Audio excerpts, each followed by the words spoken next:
Hello everyone, welcome to this module. Today, we're diving into data modeling, a fundamental concept in data management and software development.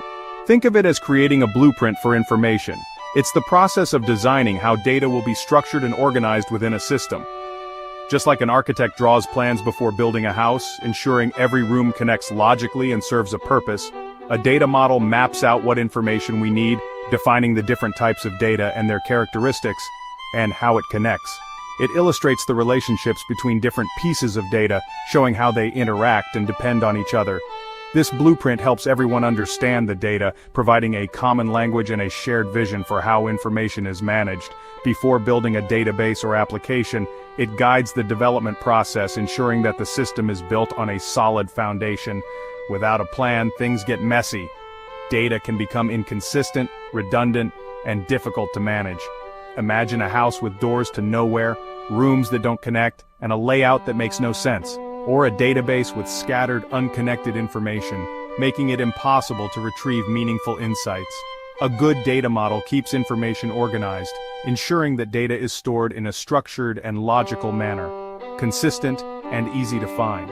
It enables efficient data retrieval and analysis, saving time and resources. For example, a school tracks students, teachers, classes, and grades. A data model shows how these connect, defining the relationships between students and their classes, teachers and their students, and grades and their corresponding assignments, like which students are in which classes. This ensures that student records are accurate and up to date. In an online shop, the model links products, customers, and orders, ensuring everything runs smoothly. It allows customers to easily browse products, place orders, and track their shipments. Without a solid data model, systems become chaotic and unreliable, leading to errors, inconsistencies, and poor performance. Orders might get shipped to the wrong person, resulting in customer dissatisfaction and lost revenue. Or grades might not match students, causing confusion and potentially impacting a student's academic record. Data modeling prevents these problems by providing a clear, shared understanding of the data. It fosters collaboration between stakeholders, ensuring that everyone is on the same page. It's the foundation for building reliable software, ensuring that the system is robust, scalable, and maintainable. Whether it's a school, a shop, or any organization, regardless of size or industry, data modeling is the first step to turning raw information into useful knowledge. It transforms data into a valuable asset that can be used to make informed decisions. It saves time, reduces errors, and makes systems easier to manage. It simplifies data management tasks, allowing organizations to focus on their core business objectives. That's why data modeling matters. It's an essential skill for anyone working with data. Let's see how it works in practice. We'll explore different data modeling techniques and tools in the upcoming modules. Let's break down the basics of a data model. Entities and attributes. An entity is anything we want to store information about, like a student, teacher, or product. Entities are the main categories or subjects in our data. Once we have our entities, we define their attributes, the specific details we need to know. For a student, attributes might be first name, last name, and student ID. For a product, it could be name, price, and stock quantity. Attributes bring our entities to life by describing them. In a library, entities could be book, member, and loan. Book attributes title, author, publication year, ISBN, member attributes name, address, library card number. Choosing the right attributes keeps our database efficient and focused. Entities are the nouns, and attributes are the adjectives of our data. These are the building blocks of every data model. Now, let's connect our entities. We've established the individual components. Now it's time to weave them together into a cohesive structure. This is where relationships come in, forming the backbone of our data structure. They define how different entities within our database interact and depend on each other. Relationships show how entities are linked, creating pathways and connections between different pieces of information. They provide context and meaning to the data. Like students enrolling in courses where a student entity is linked to a course entity through an enrollment relationship, or customers placing orders, connecting customer data to order details and purchase history. There are three main types of relationships that we'll explore: one-to-one, one-to-many, and many-to-many. Each type dictates how many instances of one entity can relate to instances of another. One-to-one, a country, and its capital city. Each has only one of the other, representing a direct and exclusive link. one-to-many. One teacher teaches many students. One member can have many loans. This is a hierarchical relationship, many-to-many. Students enroll in many courses and each course has many students. This requires an intermediary table to manage the connections.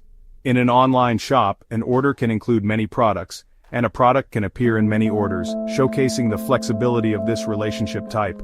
Relationships define the business rules, ensuring data integrity and consistency across the database, and how data interacts, enabling seamless communication and information flow between different entities. They let us ask questions like, which books has this member borrowed, or which students are in this course? These queries are only possible because of the defined relationships.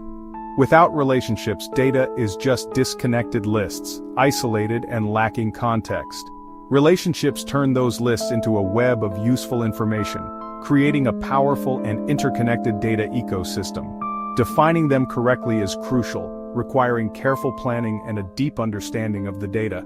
For a powerful data model, capable of handling complex queries and providing valuable insights, they mirror real-world complexity, accurately representing the relationships and interactions that exist in the real world, and make our data truly valuable, transforming raw data into actionable intelligence. That's why understanding relationships is key, a fundamental concept in database design. Let's see how we identify and use them, diving into practical examples and real-world applications. To keep our data organized and to ensure that we can efficiently retrieve and manage information, we need a way to uniquely identify each record, a method that's both reliable and consistent.